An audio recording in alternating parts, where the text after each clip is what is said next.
Hello America, welcome back to another video. Today we're fixing my Toro lawnmower. We're going to take off the lawnmower blades.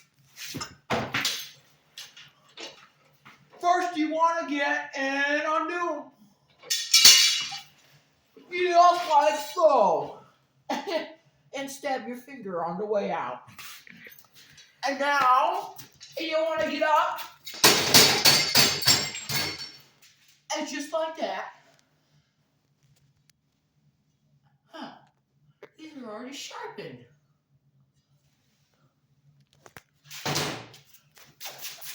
See?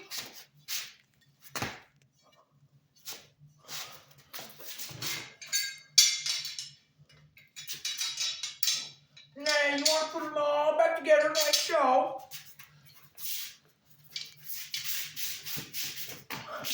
And get back on the ground. Sorry, America. We'd just be having a tweaking out session.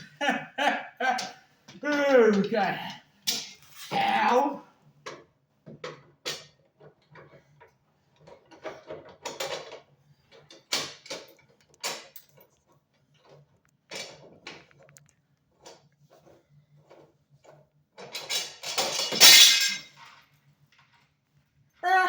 I'll worry about that gosh dang crap later.